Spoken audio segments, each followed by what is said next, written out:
HD सच्ची कहानियों पर आप सभी का स्वागत है। किस्मत भी इंसान के साथ कैसे कैसे खेल खेल लेती है, इंसान को कहां से कहां पहुंचा देती है। कुछ वक्त के साथ मैं न चल सका था, बहुत मजबूर हो गया था।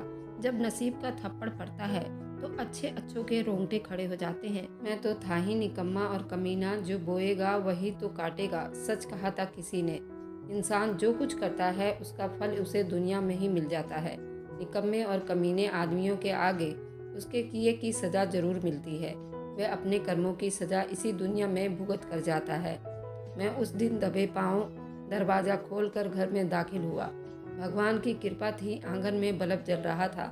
मैं यूं आराम से बगैर आवाज़ किए मैंने दरवाज़ा बंद किया था और आराम से कदम उठाता आंगन में एक तरफ बने हुए बाथरूम में चला गया था। बाथरूम में दाखिल होते ही मैंने आराम से सांस अपनी ऊपर नीचे थी उसको बराबर किया।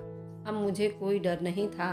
थोड़ी देर के बाद बाथरूम से निकलकर अपने कमरे में आ गया था, जहां मेरी पत्नी बड़ी आराम से सो रही थी। मैं उसको गुस्से की नज़रों से उसकी तरफ देखा था और फिर उसके बेवकूफ़ी पर सर झटका। रात के 3 बज रहे थे। मेरी पत्नी इतनी गहरी नींद में सोया करती थी कि उसको पता ही नहीं चलता था कि उसका पति रात रात भर बाहर गायब रहता है। वैसे मेरे लिए अच्छा ही था। उसकी ये बेहोशी की नींद मेरे लिए बहुत फ़ायदेमंद साबित होती थी, वरना शुरू दिनों में मैं परेशान हो गया था कि उसके होते हुए मैं घर से बाहर कैसे जाऊंगा। मैं तो उसको बेहोशी की दवा देने का सोच रहा था, लेकिन जल्द ही ये हकीकत खुलकर सामने आ गई थी। उसको किसी भी दवा की ज़रूरत नहीं थी। ये तो आदमियों से शर्त लगाकर सोया करती थी। सुबह भी 4 से 5 बार आवाज़ देने पर ही जागा करती थी, तब उसकी आँख खुलती थी।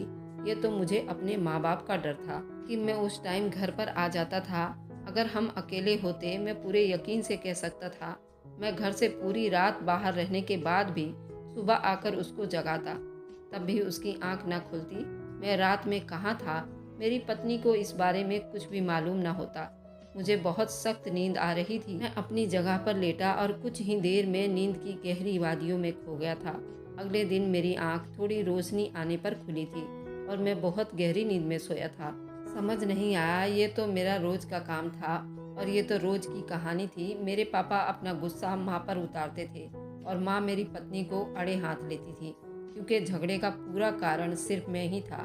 पापा चाहते थे कि मैं सुबह सवेरे 6 बजे अपनी दुकान खोला करूं, जबकि सारी रात जागने के बाद मेरी आंख लाख कोशिश के बावजूद भी सुबह नहीं खुलती थी। पापा माँ को डांटते, उसे टाइम पर उठाकर दुकान भेजा करो, क्योंकि परचून की दुकान सुबह सवेरे ही ज़्यादा चला करती है।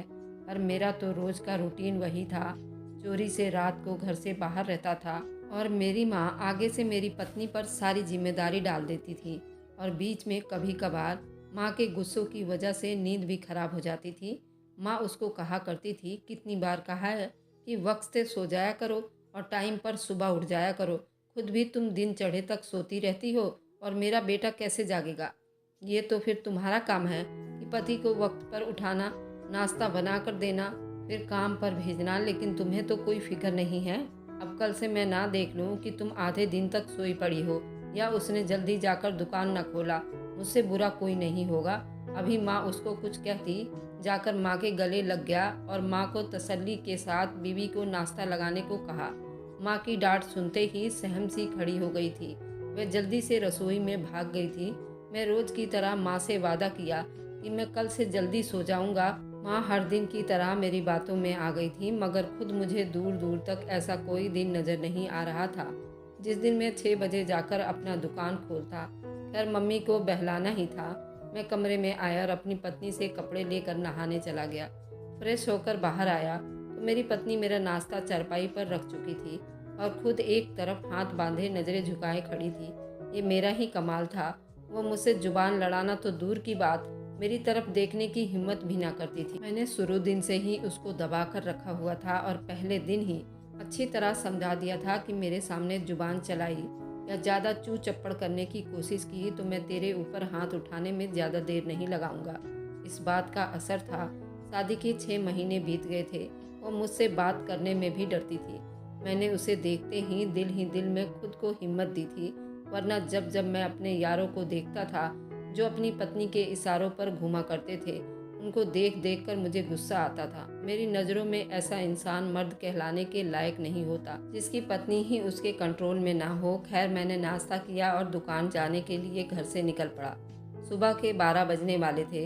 अगर मैं अभी भी दुकान ना पहुंचता तो पापा मेरे पास घर पर आ जाते। मैं दुकान खोलकर बैठ गया।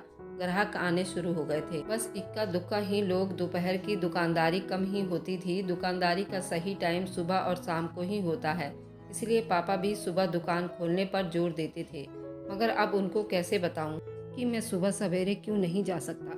फिर खाने में दिन के 2-2:30 बजे दुकान पर ही खा लिया करता था। पास में ही खाने का ढाबा था, उसी दुकान से खाना पैक करवा लिया करता था। रोटियां और चावल ले लिया करता था। आज भी जब रोटियां लेकर वापस आया था, दुकान के सामने एक लड़की खड़ी हुई थी। उसके बदन पर पूरा सफ़ेद कपड़ा, पाँव में फटी हुई चप्पल थी। मैंने उसको बड़ी गौर से, बुरी नज़रों से उसे देख रहा था। उसने अपना चेहरा छुपा रखा था, मगर उसके बाद भी वह चादर को मुंह पर रखकर छुपा रही थी और साथ ही साथ मुड़ मुड़कर चारों तरफ देख रही थी। मैंने खाना एक तरफ रखा और उससे पूछा कि उसे क्या चाहिए, तो उसकी गहरी मरीली सी आवाज़ सुनाई दी। वह 5 किलो आटा लेने आई थी। मैंने एक बार फिर से सर से और पाँव तक उसे देखा और फिर उसको आटा तौल कर दिया। उसने अपने हाथ में मौजूद 150 के मुड़े हुए नोट काउंटर पर फेंक दिए और फिर जल्दी से आटा उठाकर चली गई। मैंने जल्दी से नोट खोलकर देखे, कहीं ये मुझे बेवकूफ़ तो नहीं बना गई। उसके हाथों में नोटों की हालत बहुत बुरी थी और गीले से नोट थे, मगर थे असली। मैंने वो उठाकर गले में डाल दिए और फिर खाना खाने बैठ गया। मैंने रात को करीब 8 बजे ही दुकान बंद कर दी। ग्राहक अभी आ ही रहे थे और दूसरे मुझे नींद भी आ रही थी, इसलिए मैंने सोचा कि घर जाकर खाना खाकर सो जाऊंगा और फिर बाहर जाने के टाइम मेरी नींद पूरी हो जाएगी। अपनी सोच पर पूरा उतरता हुआ मैं कुछ ही देर में घर पहुंच चुका था। मैंने खाना खाया और जाकर सोने के लिए लेट गया, जबकि बाकी सब अभी भी बाहर ही बैठे हुए थे। उन सब ने 10 बजे करीब ही सोना था और जैसे मैंने सोचा था वैसा ही हुआ। मेरी आंख मेरे मोबाइल पर होने वाली वाइब्रेशन से खुली थी। जब मैंने घड़ी पर वक्त देखा, 12 बज रहे थे। फ़ोन पर बार बार मेरे दोस्तों की कॉल आ रही थी। मैंने गर्दन घुमाकर देखा तो एक तरफ मेरी पत्नी सो रही थी। मैं कमरे से बाहर निकल आया। अब मैं अपने माँ और पापा को देखकर तसल्ली करना चाहता था, वह भी सो गए हैं या नहीं। मेरी तरफ से तसल्ली हो गई क्योंकि मेरे मम्मी पापा गहरी नींद में सो रहे थे। मैं कमरे में आया, फिर मैंने अपनी जैकेट उठाई और बिना आवाज़ किए घर से निकल गया। मेरे दोस्त मेरे ही इंतज़ार में थे। कुछ ही देर बाद हम अपने रोज़ वाली जगह पर पहुंच गए थे और सब बैठकर अपने अपने किस्से सुना रहे थे। वे अपनी अपनी पत्नियों से कैसे बचकर आए हैं और उनको कैसे कैसे चकमा देकर निकले हैं। एक दो ने बाकायदा पत्नियों को नींद की गोलियां देना शुरू कर दी थी।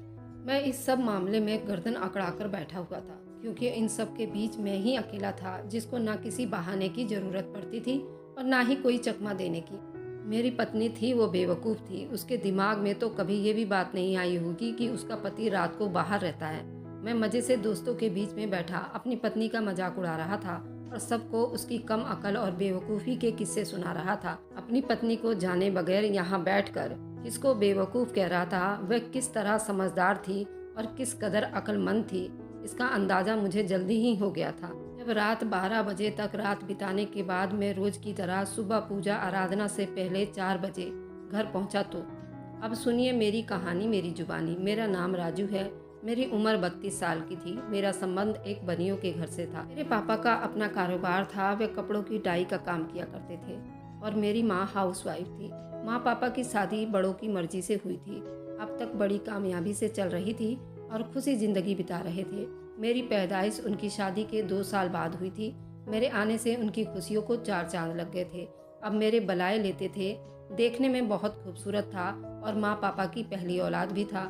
पापा वो मेरे सारे नखरे उठाते थे। पापा बड़े फ़क्र से मुझे लोगों से मिलवाते थे। मैं उनकी हिम्मत और ताकत हूँ, उनके बुढ़ापे का सहारा बनूंगा। माँ भी मुझे ढेरों आशीर्वाद दिया करती थी। मुझसे बहुत सारी उम्मीदें लगाए बैठी थी, मगर काश उनको खबर होती उनके बुढ़ापे में कैसे मैं उनके सारे अरमानों की धज्जियाँ उड़ाऊंगा, कैसे उनके नाम को डुबोऊंगा। वो पैदा होते के साथ ही मेरा गला घोंट कर मुझे मार देते, मगर उनको तो अंदाज़ा भी नहीं था कि जिसको वे अपना ताकत और हिम्मत कह रहे थे वही बुढ़ापे में उनका नाम डुबो देगा, सारे जमाने के सामने उनको रुस्वा कर देगा। मैं एक बहुत ही नालायक बच्चा था। स्कूल में हमेशा प्रमोट ही पास हुआ करता था। मेरे 3 साल बाद मेरी 3 बहनें और पैदा हुई थीं, जिसका नाम माँ ने सुहाना रखा था, परवीन, रंजना और मेरी बहनों ने 10वीं तक हाई स्कूल में पढ़ाई की थी। मैं बहुत मतलबी और घटिया किस्म का इंसान था। स्कूल में तो चलो मैं और मेरी बहनें होती थी, मगर कॉलेज घर से काफ़ी दूर था, इसलिए मेरी बहनों को वहाँ पर एडमिशन नहीं दिलवाया गया और मैं अपने पापा से जिद करके अपना एडमिशन कॉलेज में ले लिया था। वह सिर्फ लड़कों का कॉलेज था। यूँ मैंने घर में पहला फैसला किया था, सबको मेरा फैसला मानना भी पड़ा था। मेरा तो सीना ही चौड़ा हो गया था। मुझे कॉलेज जाते हुए 4 साल हो गए थे और उस बीच में जिन लड़कों की उठ बैठ में रहता था, मैं उनके जैसा ही हो गया था। सुहाना और मेरी बड़ी बहनें प्राइवेट स्कूल में पढ़ा करती थी। सुबह सवेरे ज़्यादा कॉलेज के नाम पर सारा दिन दोस्तों के साथ आवारागर्दियाँ करता रहता और शाम से कुछ देर पहले घर में दाखिल होता। वक्त बीतता जा रहा था, मेरा कॉलेज में आखिरी साल चल रहा था। मैंने पापा से कहकर ग्रेजुएशन के बाद ही मोबाइल फ़ोन ले लिया था। पूरी पूरी रात मोबाइल फ़ोन पर लड़कियों से चैटिंग करने में बिजी रहता था। ये मेरे दोस्तों का और मेरा खास आदत बन चुका था। मोहल्ले से निकलते ही हम लोग अच्छाई का कपड़ा उतार देते थे और हर आने जाने वाली लड़की पर लाइन मारा करते थे। कुछ तो बेचारी डर से रास्ते ही बदल लिया करती थी और कुछ हमारी तरह ही होती थी, जो दोस्तियाँ लगाकर हमारे साथ खूब मज़े करती थी। हम लड़कों को जैसे और कोई काम ही नहीं था, बस लड़कियाँ सेट करनी, दूसरे के आगे बड़े बड़े डींगे हाँकना। और मेरी इतनी सारी लड़कियों से दोस्ती है और इतने मेरे साथ सेट हैं। कुछ जो बेचारी मासूम सी होती थी, उनको हम आए रोज किसी न किसी तरह से ब्लैकमेल करते रहते थे और अब हम नशे की आदी भी हो गए थे। हम शराब, सिगरेट ये सब पीने लगे थे, मगर हम नहीं जानते थे कि हम किस दलदल में गिरते चले जा रहे हैं, जिससे बाहर निकलने का कोई रास्ता भी नहीं है। एक दिन रोज के हिसाब से यूं ही रात में मोबाइल पर बिजी था जब मुझे मेरे दोस्त की कॉल आई। इतनी रात को उसकी कॉल देखकर मुझे परेशानी हुई थी। आज से पहले तो कभी ऐसा नहीं हुआ था, क्योंकि वह कॉल आधी रात को आई। मैंने थोड़ा परेशानी में कॉल उठाकर फ़ोन कान से लगा लिया। मेरे दोस्त ने मुझे कहा, जल्दी से घर से बाहर आओ, हमें कहीं जाना है। मैं एकदम घबरा गया। दिन में जो भी था, मैं रात को यूं कभी घर से बाहर नहीं गया था। मैंने मुंह पर ही मना करने की कोशिश की तो दूसरी तरफ से मुझ पर हंसने की आवाज़ सुनाई दी। मेरे दोस्त मुझे माँ बाप का लाडला कह रहे थे। अब बात मेरी इज्जत पर आ गई थी। अगर मैं घर से ना जाता तो वो सब यूं ही सारी ज़िंदगी मेरा मजाक उड़ाते रहते। तभी मैं बाहर जाने का फैसला किया। अब तक तो मैं कभी रात को घर से बाहर नहीं निकला था, मगर मैं उस बात से बेखबर था। उन दोस्तों के साथ जाकर मैंने जो नाक ऊंची करवानी थी, एक टाइम मुझे वही नाक ज़मीन पर रगड़नी होगी, मगर मैं इस बात से बेखबर था। जल्दी से तैयार हुआ और एक नज़र पूरे घर में दौड़ाई, फिर दबे पाँव घर से बाहर जाने लगा। मेरे कदम लड़खड़ा रहे थे और माथे पर डर का पसीना भी चमकने लगा था। अगर उस टाइम मुझे माँ और पापा ने बाहर जाते देख लिया तो मेरा अंजाम अच्छा नहीं होगा, मगर यूं ही मैं खुद को मजबूत बनाते दरवाज़ा खोलकर घर की दहलीज को पार कर गया था। जहाँ कुछ ही दूरी पर मेरे दोस्त खड़े थे, मैं सीधा उनके पास गया था, मगर उनके पास पहुंचने से पहले अपने माथे का पसीना साफ करना ही भूल गया था। मैंने अपने दोस्त से पूछा, इस टाइम आधी रात को उनको किस पागल कुत्ते ने काट लिया जो यूं गर्म बिस्तर छोड़कर इस सर्दी में खड़े हैं? तो मेरे दोस्त हंसने लगे, हंस दिए और बोले, फिक्र ना कर दोस्त, जहाँ हम जा रहे हैं वहाँ का माहौल भी बहुत गर्म है, तुम्हें गर्म बिस्तर छोड़ने का जरा भी अफसोस नहीं होगा। खैर, हम सब गाड़ी में बैठे और बताए गए जगह की तरफ चल पड़े थे। करीब आधे घंटे के सफ़र के बाद गाड़ी एक फार्म हाउस के तरफ ले ली। फार्म हाउस के अंदर गाड़ी रुक गई। मैं गाड़ी से उतरकर दोस्तों के साथ अंदर जाने लगा। मेरा ज़मीर बार बार मुझे चीख चीख कर मना कर रहा था, मुझे रोक रहा था, मगर मैं अपने ज़मीर की आवाज़ को बंद कर डाला। उस फार्म हाउस के अंदर दाखिल हो गए। जैसे ही अंदर पहुंचे, मेरी आंखें हैरत से फटने वाली हो गई थी। मुझे अपनी आंखों पर यकीन ही नहीं आ रहा था। वहाँ पर लड़कियों का भीड़ था। सारी लड़कियाँ आधे नंगे कपड़े पहनकर डांस कर रही थी। मुझे यहाँ भी मेरे ज़मीर ने मुझे मना करना चाहा था, मगर मैंने ना सुनी और एक तरफ जाकर बैठ गया। वहीं बैठे बैठे मैंने सिगरेट सुलगाई और धुएं उड़ाने लगा। सिगरेट मैंने 11वीं कक्षा में ही पीनी शुरू कर दी थी। मेरे दोस्त भी सिगरेट फूंक रहे थे, मैं बिजी था, मगर वहाँ की लड़कियाँ साथ ही साथ छेड़खानियाँ भी कर रही थी, मुझे डांस करने को कह रही थी। मेरा तो यहाँ पर पहला दिन था, ज़्यादा देर वहाँ ना बैठ सका था। मुझे घर की फिक्र खाई जा रही थी और अजीब सी बेचैनी थी। इस बेचैनी को दूर करने के लिए मैं 1 घंटे के अंदर ही अपने घर पर मौजूद था। घर में दाखिल होते ही एक हवा का झोंका जो ही मेरे बदन से टकराया, मुझे एकदम से आराम आ गया। मैंने खुद से वादा कर लिया था कि अब दोबारा वहाँ नहीं जाऊँगा, मगर अगले ही दिन फिर से अपने वादे से मुकर चुका था। वक्त के साथ साथ मेरा डर भी खत्म हो गया था। अब मैं बगैर किसी के बुलाए वहाँ चला जाया करता था। वहाँ कुछ हसीनाएं तो अपनी मर्जी से आया करती थी, जबकि कुछ मजबूर और अनाथ लाचार बेबस थीं। मेरे दोस्त तो उनके बेबसी और लाचारी का खूब फायदा उठाया करते थे। बात सिर्फ सिगरेट तक नहीं रही, बल्कि हम लोग तो अब बाकायदा शराब वगैरह भी पीने लगे थे। नशे की बुरी लत हमारी हालत को थोड़े ही दिनों में खराब कर देती थी। मेरी पढ़ाई पूरी हुई ना थी। 2 साल का टाइम बीत चुका था, मगर अभी तक मुझे कोई नौकरी नहीं मिली थी। उसकी एक वजह शायद ये थी कि मैं नौकरी करना ही नहीं चाहता था। कुछ साल के बाद मेरे पापा ने मेरे लिए एक किराने की दुकान खोल कर दे दी। मेरा कारोबार अलग करवा दिया ताकि मैं अपने पैरों पर खड़ा हो जाऊं, क्योंकि घर में मेरे पापा अब नहीं चाहते थे कि मैं ज़्यादा बैठूं। उन्होंने मुझे दुकान खोलकर बिजी करना चाहा। फिर पापा ने दुकान खोलकर बैठा दिया था। चलो नाम का ही सही, बिजनेस तो था। उन्हीं दिनों घर में मेरी बहन के रिश्ते आने लगे थे।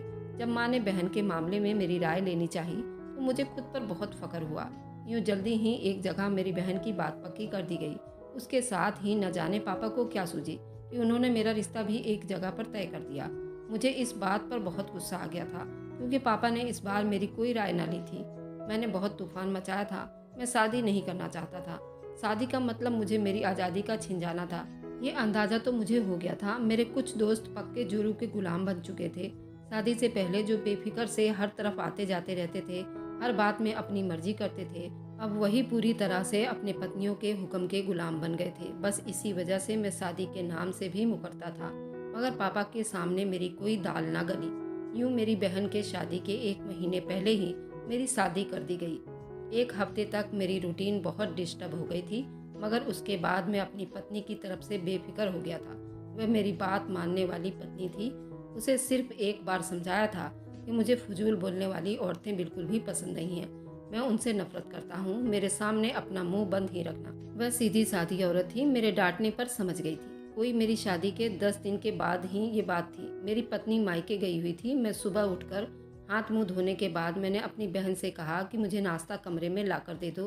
कुछ ही देर बाद मेरी बहन नाश्ता लेकर कमरे में आ गई थी। मैं नाश्ता करने लगा जबकि वो मेरे पास बैठ गई। मैंने उसकी तरफ सवालिया नज़रों से देखा था। पूछा, कोई काम है? इधर उधर देखने लगी और फिर आखिरकार हिम्मत करके बोल पड़ी।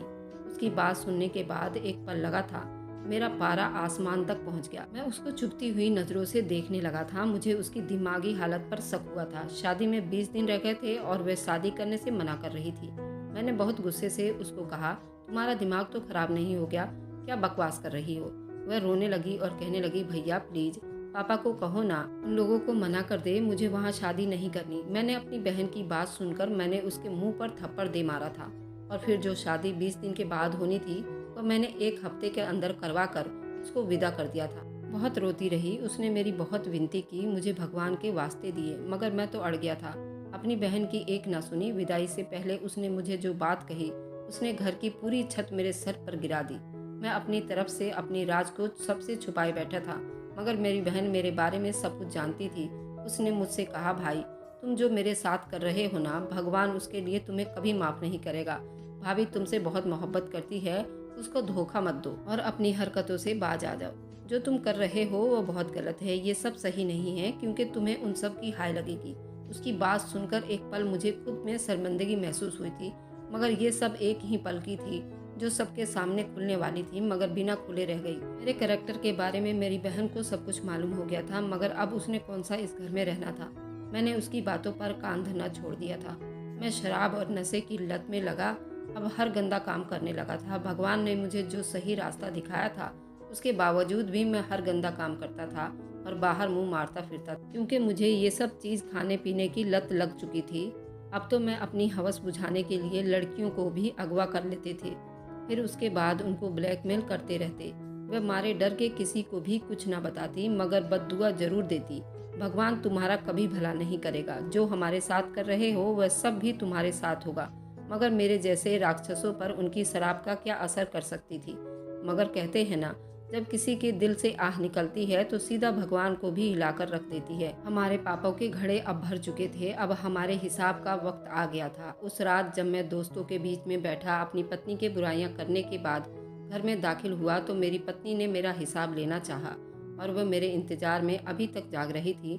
न सिर्फ जाग ही रही थी, बल्कि मुझे देखते ही आकर मेरे कदमों में रोने लगी और कहने लगी, प्लीज ये सब कुछ छोड़ दो, पाप के रास्ते पर मत चलो। तुम मुझसे खुश नहीं हो तो बेशक दूसरी शादी कर लो, मगर यूं ज़्यादा अपने आप को पाप के रास्ते में ना ले जाओ। कोई क्या कहेगा। उसने आज पहली बार मेरे सामने जुबान खोली थी। उसकी बातों से पता चल रहा था वह पहले से ही सब कुछ जानती हो। मेरा एकदम दिमाग घूम गया था। मैं जल्दी से दरवाज़ा लॉक किया और उसे बिना वजह मारना शुरू कर दिया। मेरी विनती करती रही मगर मुझे उस पर थोड़ा सा भी तरस नहीं आया। मैं तब तक उसे मारता रहा जब तक मेरा गुस्सा नहीं उतरा, ये जाने बगैर कि कब से वह दुनिया से मुंह मोड़ चुकी थी। मैं उसको यूं छोड़कर सो गया। सुबह आंख खुली तो देखा वह अब तक अपनी जगह पर पड़ी हुई थी। मैंने गुस्से में उसे उठाकर खड़ा किया मगर वह अगले ही पल जमीन में फिर से गिर गई। मैंने जल्दी से उसका नबज चेक किया तो वो बिल्कुल ठंडी पड़ चुकी थी। मुझे उसकी मौत की खबर हो चुकी थी। मैंने कमरे का दरवाज़ा खोलकर बाहर झांका तो मेरे पापा दुकान पर चले गए थे। माँ भी शायद पड़ोस में गई थी। मैंने मौका देखकर घर के आंगन में ही एक तरफ गड्ढा खोदकर दफना दिया और फिर जाकर आराम से नाश्ता करने लगा। और कुछ ही देर बाद माँ घर में आ गई। उसने बहू का पूछा तो मैंने मक्कारी से कह दिया कि उसकी माँ की तबीयत खराब थी, इसलिए अपने घर गई। माँ को मेरी पत्नी के अकेले जाने पर हैरानी तो हुई थी। तभी मैंने कहा, मैंने खुद रिक्शा पर बिठाया है, चली गई होगी। मैं नाश्ता करके दुकान पर आ गया। मैं पहले जितना ही आराम से था। मेरा जमीर अब मर चुका था। इतना ही मैं शराबी और कातिल होने के बावजूद भी आराम से घूम रहा था। मुझे किसी तरह का कोई गिल्टी फील नहीं था, न शर्मिंदगी था। और अब 2 दिन के बाद मेरी पत्नी घर ना आई तो मैंने पापा और माँ के सामने उसकी बुराइयां शुरू कर दी थी। उसके घर कॉल करके उसके बारे में पूछा। उनका जवाब मेरे सोच के हिसाब से ही था। वह तो यहाँ आई ही नहीं। बस फिर क्या था, मैंने कहानी पहले से ही बना रखी। मैंने अपनी तरफ से उस सारी जगह पर ढूंढना शुरू कर दी थी, लेकिन वह जिंदा होती तो मिलती ना। मैं सबके सामने यही सोच किया कि वह किसी के साथ भाग गई और दोबारा इस घर में उसका नाम ना लिया जाए। यूं कुछ दिनों के बाद मामला ठंडा पड़ गया था और मैं रोजाना के हिसाब की तरह हो गया था। उस दिन वह गरीब लड़की आटा लेने आई। मैं उसका जायजा ले रहा था। हर तीसरे या चौथे दिन वह आटा लेने आया करती थी। यूं ही एक दिन जाने मुझे क्या सूझी, अब वह दुकान पर आई तो मैंने उसके कान में कहा कि अगर 5 किलो मुफ्त में आटा चाहिए तो मेरे साथ एक रात बिताओगी। 12 बजे दुकान पर आ जाना। मैं अपनी तरफ से सोचा था शरीफ लड़की है, मना कर देगी, उससे जान छूट जाएगी। आटे के साथ वह छोटी मोटी चीज उधार भी ले जाया करती थी, जिसका बिल 3000 से भी ज़्यादा हो गया था। मैं उसे पीछा छुड़वाना चाहता था मगर उसकी बात सुनकर मुझे बहुत हैरानी हुई। रात में आने के लिए राजी हो गई थी। मैंने आधी रात को उसको दुकान पर आने को कहा। उसके आने के बाद अपने दोस्तों को भी नए शिकार के बारे में बता दिया। वह रात को दुकान पर आ गई। रात को ठीक 12 बजे वह लड़की दुकान पर आई। मैंने उसके अंदर आते ही दुकान का शटर बंद कर दिया था। वह लड़की 4 लड़कों को देखकर भी जरा ना घबराई थी और अजीब सी नज़रों से हम चारों को देख रही थी। ऐसा लग रहा था यहाँ पर वह हम में से किसी से नहीं डरती। मगर जैसे ही उसने अपने चेहरे से कपड़ा उतारा, मेरे ऊपर तो जैसे कयामत टूट पड़ी थी। मेरे दोस्त उसको हवस की नज़रों से देख रहे थे। मेरे सामने खड़ी लड़की को गलत कमेंट कर रहे थे, जबकि मैं तो मारे शर्मिंदा से सर उठाने के काबिल नहीं था। इतनी देर में दुकान के शटर पर किसी के आने की आहट हुई। मैंने दुकान का शटर खोला। आने वाली हस्तियों को देखकर मेरे पसीने छूट गए। सामने ही मेरे माँ बाप के साथ मेरे दोस्तों के माँ बाप और पत्नियां थी। सामने खड़ी लड़की को देखकर मेरे दिमाग में उन लड़कियों की बद्दुआं गूंजने लगी। एक दिन आएगा जो कुछ तुम कर रहे हो और सब तुम्हारे आगे आ जाएगा। और आज वह दिन आ गया था। वह गरीब लड़की कोई और नहीं बल्कि मेरी अपनी सगी बहन थी। हम अपने माँ बाप के सामने नजरें उठाने के काबिल न रहे। मेरी बहन को कहा, मैंने तुम्हें कितना समझाया था लेकिन तुमने मेरी बात ना सुनी। तुम भाभी के साथ गलत करते रहे। इधर मेरा पति भी तुम्हारा गुरु निकला। वह भी यूं ही बाहर मुंह मारने के आदी बन चुका था। अगर मैं उसे बाहर जाने से रोकती तो वो मुझे वहीं धमकी देता जो तुम भाभी को देते थे। अगर मैंने किसी से कुछ कहा वह मुझे डिवोर्स दे देगा। वही मुझे रोज मारपीट करके तुम्हारे दुकान पर भेजता था, जाओ सौदा लेकर आओ। क्योंकि वह खुद कोई काम नहीं करता था, इसलिए मैं तुम्हें मना करती थी, ना लो किसी की शराब। मगर तुमने आज देख लिया ना अंजाम। इतने में पुलिस आई और मुझ समेत मेरे दोस्तों को कैद करके ले गई। मेरे दोस्तों को 5-5 साल की कैद हुई, जबकि घर से मेरी पत्नी की लाश मिल जाने के बाद मेरा जुर्म और कत्ल साबित हो चुका था। मुझे उम्र कैद सज़ा सुना दी गई थी। तब से अब तक मैं जेल में हूँ। मेरी सज़ा के 8 साल बीत चुके हैं, लेकिन उसके बीच जो तकलीफ सज़ा मुझे घर वालों ने दी, मैंने पापा और अपनी बहन के कदमों में अपना नाक रगड़ लिया था, मगर उन्होंने मुझे माफ़ न किया था। मेरी वजह से मेरे माँ बाप और बहनें लोगों को मुंह दिखाने के लायक नहीं छोड़ा था। मेरी बहन की तो डिवोर्स हो गई थी और मेरे घर वाले इस शहर को छोड़ने पर मजबूर हो गए थे। मैं रोज़ भगवान से अपने द्वारा किए गए पापों की क्षमा मांगता हूँ। काश भगवान मुझे माफ़ कर दे, और यही उम्मीद मुझे अपने घर वालों से भी है। न जाने वो मुझे कब माफ़ करेंगे और करेंगे भी या नहीं। अगर आपको आज की कहानी पसंद आई है तो वीडियो को ज़रूर लाइक कीजिएगा और अपने दोस्तों के साथ शेयर भी कीजिएगा। और हाँ, अगर आपने अभी तक हमारे चैनल को सब्सक्राइब नहीं किया है तो ज़रूर सब्सक्राइब कर लें। मिलते हैं हम अपनी कल की एक नई दिलचस्प कहानी के साथ। मुझ पर सदा अपना प्यार और स्नेह बनाए रखें। सभी को मेरा प्यार भरा नमस्कार दोस्तों।